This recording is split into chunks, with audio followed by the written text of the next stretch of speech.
Have you ever met a stranger who you never saw again that you still think about on occasion? When I was 17, my dog got out and was hit by a car. A man, not the driver, found him in the street and called my house. I was home alone and ran outside where he died in my arms. The guy who found him was driving an HVAC truck and clearly had no experience with consoling teenage girls. But he stayed with me and for an hour on the side of the road while I called my parents. Cried hysterically with snot and tears streaming down my face. Yelled at rubberneckers and was basically inconsolable. He would give me awkward pats on the back to help calm me down until my mom came. Months later, I was working at the grocery store and he came through my line. I recognized him right away, but wasn't sure if he recognized me. Before he left, he made eye contact and gave me a knowing nod and half smile of acknowledgement. He's my favorite stranger.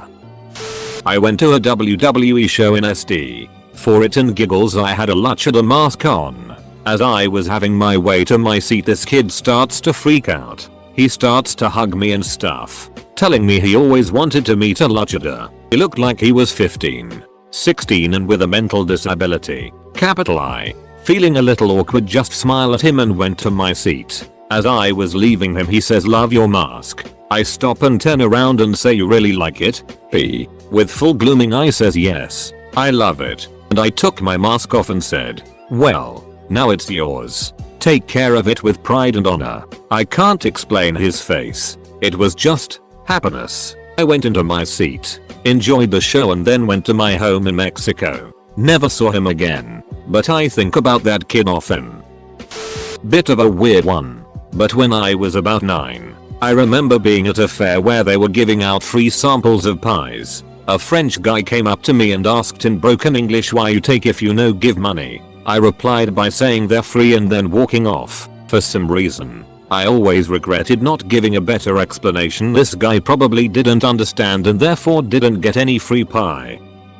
Several years ago, I ended up sobbing in the Lisbon airport as I waited to board a plane. My boyfriend at the time lived in Portugal, and I was flying back to the US after a visit. I was sitting on the floor trying hard to cry quietly, and suddenly another girl my age appeared beside me and handed me a tissue. She put her arm around me and put her head on mine. I literally just sat there, crying in this stranger's arms, for several minutes. Finally I said, "Thank you," and she just nodded. She didn't speak English, it seemed, so we didn't talk. She sat with me in silence until it was time to board. I wish I had shown her more gratitude. I will never, ever forget that moment. I once saw a cute girl at an airport while waiting for my flight to Vegas. We made a few smiling glances at each other before our plane arrived. My favorite part was when this very large obese man came waddling out of the terminal with a canwal hunched over. To put it in perspective, he looked like Violet from Willy Wonka, except he was old, kinda saggy and made strange noises as he walked, similar to Skeletor. I looked over at her as he walked by and we both registered the situation and put our heads down and held our laughter. Finally we got on the plane and last I saw her was when she walked the opposite way with her dad down the airport. I wish I could bump into that girl again.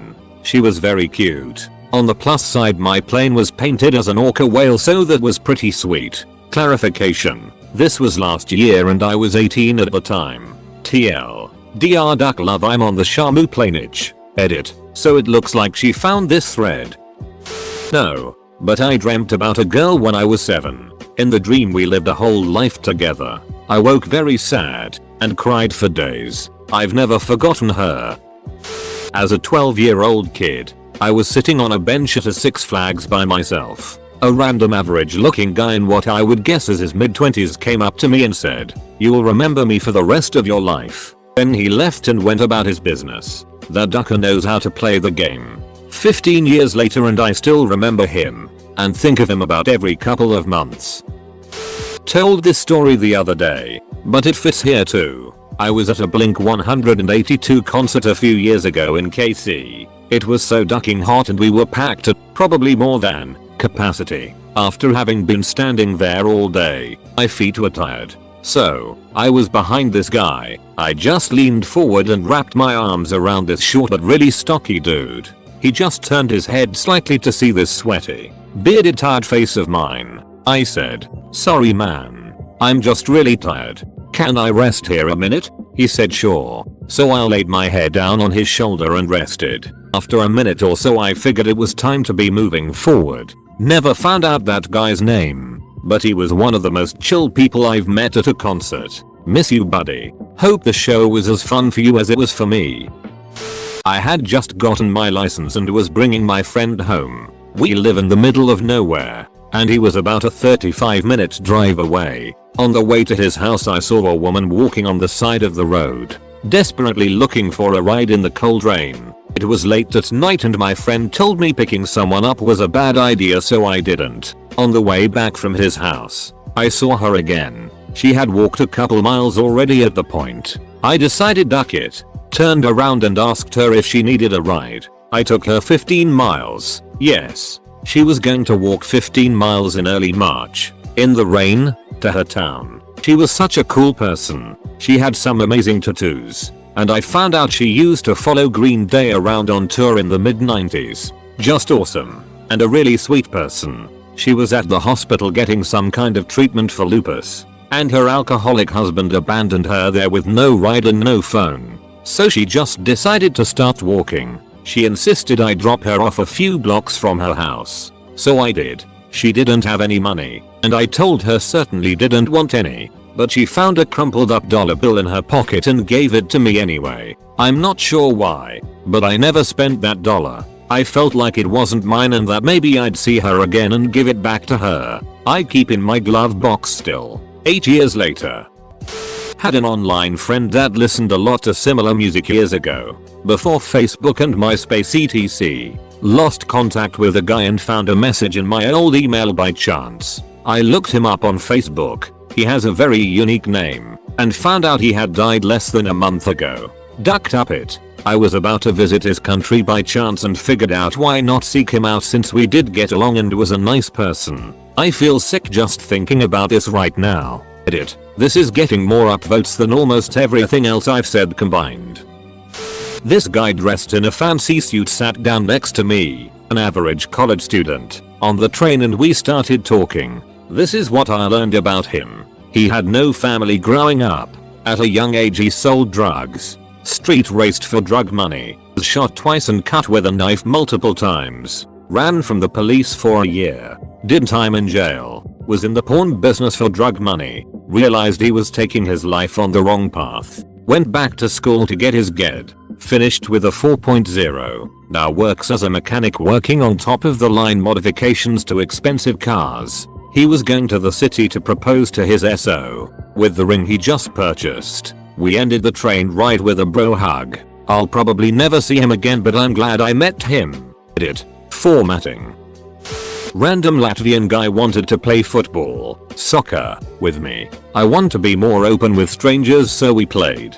The talk afterwards was special. He talked about his job. He is a repairman who sailed around the world repairing motors in it, and he talked about him being on the run from the Latvian police on drug charges. How bad Latvia really is and how he just wanted a friend here since he only knew his sister and her husband. This was a mind-boggling conversation as I don't know if he speaks the truth or not. However, I want to believe he's not lying. We wrapped up our stuff, said goodbyes and went on our bikes heading home. He apparently took a wrong turn and caught up with where I was riding. With his thick Slavic accent I hear my friend. I had the biggest ducking smile on my face. Can't remember last time someone called me their friend. Wonder where the bastard is now.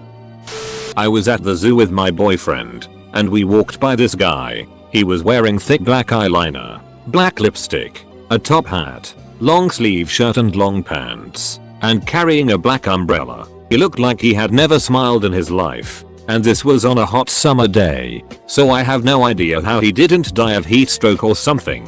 So instead of staring like every other person there, I smiled at him as I walked past. When I looked back at him, he was looking at me, smiling. It made me happy to know that I could make him smile. I was driving, back 3 years ago, down a major highway when this car started driving next to me and I glance over and these two girls look at me at the same time.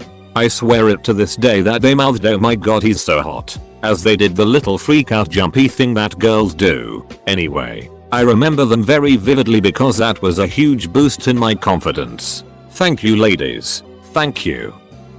One time I was running down the street feeling kinda depressed because, well, I was 14. This guy came running on the opposite side of the street. He had really long hair and he was laughing like crazy. He looked at me and said, "Hey kid, don't be sad, be like me." He then tripped over a recycling bin, got up and ran off. Whenever I'm down, I just remember the running guy. I see girls at stores or restaurants and stuff that I think about when I masturbate. And I will think about them for months sometimes, and if I have a good memory of one or two of them, it can go on for like a year. Hitched a ride. Crazy camo dude picks me up. He assumes that I'm going to pay for my ride with some kind of sexual congress. I refuse. He becomes irate and hits the gas. While pulling a U-turn, I grabbed a pencil and shoved it in his thigh. At the apex of his U-turn, I jumped out of the moving truck and ran away. Wow, I never had so many upvotes. Cool. Well, it's true. And at the time I was an 18-year-old boy. I saw a young woman, maybe mid-20s, walking to her car in a parking lot. Her arm was broken and in a sling and she looked very sad and troubled. I don't know why, but I felt such compassion for her in that instant. I hope you're doing okay, miss. I was at a baseball game and this really beautiful girl was sitting in front of me. She kept looking back at me and smiling, but I didn't do anything to acknowledge her but smile back. I keep reading these posts in hopes that one of them is about Mios. The only time I've ever been in an auto accident, it was about 2 years ago. The other guy looked to be in his 50s or so. Super chill about it. Basically said it happens. Young blood and wasn't the least bit angry about me taking out his passenger door. Actually, he looked and sounded a lot like Phil Jackson. Now that I think about it, haven't seen him since. I'm Muslim. One time I was in Mecca. I was walking around the Kaaba and like it gets really crowded there. People push and it gets intense. The whole time there I was trying not to. I'm from SoCal, I'm used to there being lines everywhere I go. Calm and orderly fashion. So anyways, everyone's pushing and I'm trying to get to a certain place, so I'm like screw this and I start pushing as well. And I bump into this elder African gentleman and we definitely didn't speak the same language since everyone's so diverse there. He just looks at me, smiles really wide and puts his thumb index and middle finger together signaling for me to be patient. At the moment I'm just like damn my bad and I shake his hand and I'm like thank you and I apologize. Although I'm sure he didn't understand English. I think he understood what I meant. I wonder how he's doing.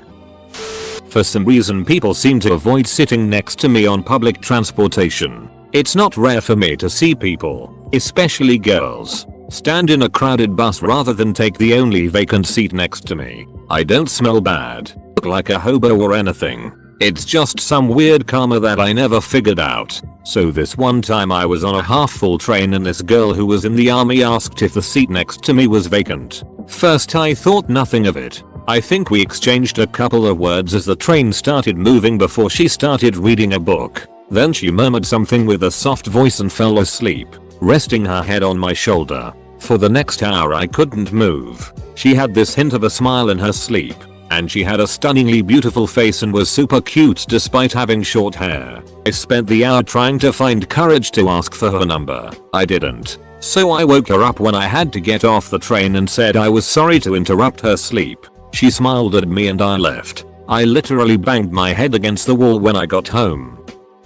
I was riding home from work one day. A very attractive woman boarded and sat a few rows in front of me. At the next stop, she stood up, walked over, and asked if she could sit by me. We talked the rest of the ride home. I was in a serious relationship at the time, so I didn't ask for her number, just a name. As she opened her mouth, another train rushed by. I couldn't tell if she said Aubrey or Audrey. A day later, I was at a sandwich shop grabbing dinner. Who was in line in front of me? Audrey. We chatted some more. I still didn't ask for a number because I thought it would be disloyal to my girlfriend. That weekend, I was out with some friends. Anybody know the chick waving to us from across the street? It was Audrey. I waved back. We both kept walking. I told the story to my friends. Dude, You have to get her number next time. Fine. Grabbing a number doesn't make me a bad boyfriend. We can just be friends. Or I can introduce her to one of my single friends. Wingman. I'll ask her for her name and number next time I see her. This was in a city with a metro area of more than 5 million people. Obviously, I never saw her again. 3 strikes and you're out. Epilogue. I broke up with my girlfriend a few months later for totally unrelated reasons. I'm now happily dating a girl who enunciated her name very clearly the first time we met.